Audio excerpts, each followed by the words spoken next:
All right, guys, here we go. Another. Now they're, and this isn't even funny. This is so scary. It's something. Now they're going to monitor kids working on family farms. They said that's not right. The UN started, and now, excuse me, about to forget the other agency. It's about to say, but all of India, China, but they're saying that we need to monitor our kids on family farms. Listen to this. That you would suggest rules that relate to whether a farmer's own child at age 15 can work on their own farm, suggests that input is needed. The consequences of the things that you put in your regulations lack common sense. And in my view, if the federal government can regulate the kind of relationship between parents and their children on their own family's farm, there is almost nothing off limit in which we see the federal government intruding in a way of life. Well, that was Kansas Senator Jerry Moran blasting the Secretary of Labor as he tries to put a stop to some proposed regulations on farm work due to take effect in coming weeks. Interestingly, as we investigate the Department of Labor rules that limit chores for kids on America's farms, we're learning more about a UN investigation that took place some time ago about the same thing. Joining us now, Mark Hanna, political consultant and former aide to the Kerry and Obama presidential campaigns. Also, Tony Sayegh, Republican political analyst, campaign consultant for Talk Radio News Service. All right, so the UN investigation, I guess, is old, Mark. Is that looking into the condition of American workers, American kids on American farms? This is just American kids, not other countries. American kids on American farms has been well known for a long time. Whether the UN cared about it, but now suddenly our Department of Labor cares a lot about it. I think the Department of Labor has cared a lot about it for several years, and this is the first time they've issued a ruling that will have some effect in protecting these kids from the most abusive practices of these sort of corporate agriculture. Those who favor these stricter regulations. You can't go into the silos. You can't, help with heavy machinery. There's a certain number of hours you can work and so on. Say they're doing it to protect children.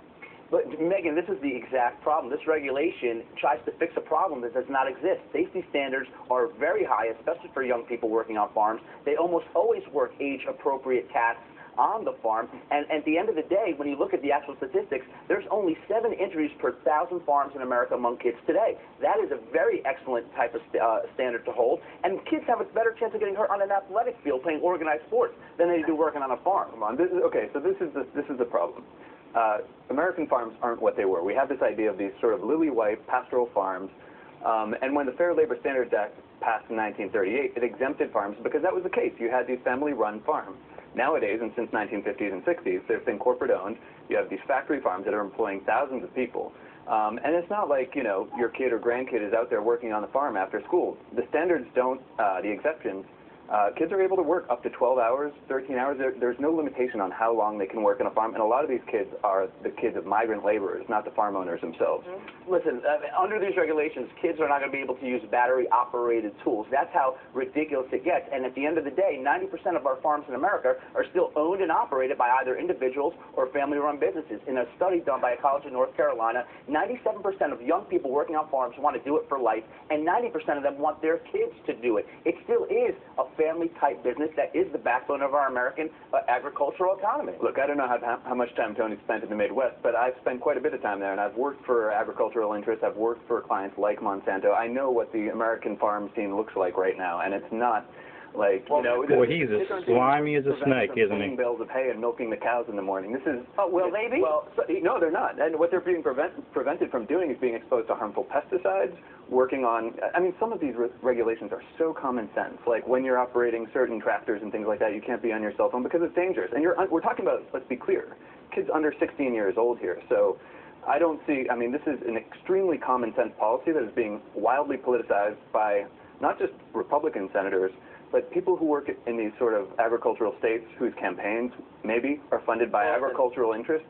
I don't know what Senator Moran's motivations are here, but when you're pitting factory farms, He again, represented Kansas, a highly agricultural we're state. getting a lot of emails from farmers saying they find this outrageous. They feel like it's Uncle Sam infringing on their individual sovereignty. And Both of our bona fides against the American Farm Bureaus don't exist or don't compare rather in assessing how bad this law will be for farmers, because that's why the AFB is vehemently against this law. And again, the injury rates have dropped from 2001 to 2009 by 40% without these type of is that the relevant question? Because is that the relevant question? And I think most of our viewers would agree. If children are meaningfully in danger, are legitimately in danger, then we need to do something, right? Then we need to do something. What problem are we But are they or aren't they? What is the evidence? And the reports you'll see show that the agricultural industry is extremely dangerous. Kids working on farms are don't bear themselves out. 5 times more likely to die in the course of doing their work than any other industry where kids are employed. Oh, yeah. If they're at home playing video games. You're probably right, Growing sir. up with my father was a carpenter, my grandfather was a carpenter. I swung hammers next to my uncle, my brothers, on the job sites. I remember my dad being all upset, OSHA and the, occupational safety, the regulations. Of course, anytime government regulation is involved, people are going to get frustrated. But the fact of the matter is, I still have both my eyeballs.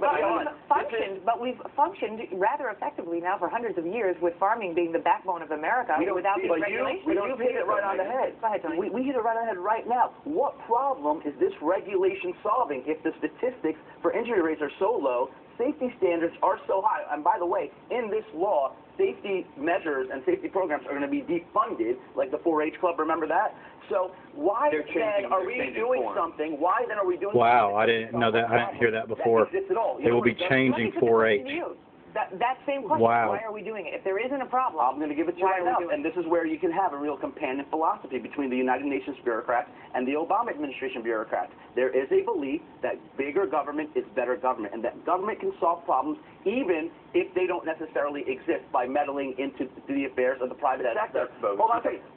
One more statistics right now. You know what has grown? What's grown is the Department of Labor's Wages and Hours Division. Under the Obama administration, in 3 years, it's grown by 40%. This is virtually the auditors, the IRS, if you will, of the Department of Labor. They just want to grow government and gain more power. This isn't about big government, small government. This is about smart government. There are plenty of regulations that don't make sense. These are some of the most sensical regulations that exist, and the fact of the matter is, when it comes Guys, we need to look into this. Regulators that care about kids most. And This could be where your kids couldn't go get eggs because the chickens might scratch them. Because that's what they are right now. We're not talking If your about kids say that they had to wake up early to go do a chore before they went to school, there's some you can get in trouble. There is absolutely an implication for family-owned and operated farms. Okay, well, let me make my point. And that's that a lot of parents are watching right now, and parents have the safety of their kids most in mind. Right. Parents need to know that how dangerous it is working with some of this machinery. But you've got farmers in the Midwest who are watching you right now saying, and I don't need Hilda to come in and tell me. Sure, and Hilda doesn't have to, sure, but a farmer in the Midwest isn't what a farmer in the Midwest was 30 years ago. Oh, okay. Well, I hope y'all are hearing this, farmers. You're not a farmer what you used to be. You're just a snake in the grass, farmers. Wow, that is something. They are throwing soybeans at their screen right now. That is something. 90% of farms in America, Wow. this is worth repeating, are owned and operated by individuals or family-run businesses. Everything's owned or operated by an individual or a family. I didn't mean to record this for this long, guys, but I think y'all should hear all of it. That's a really good debate. You guys are great. You made it easy on me. Thank you both. Man. Megan, thank you. I feel like there's going to be more on this. Yes. I'll be back. Both of you. Thank you. Thank you. Coming up, video you have to see to believe. A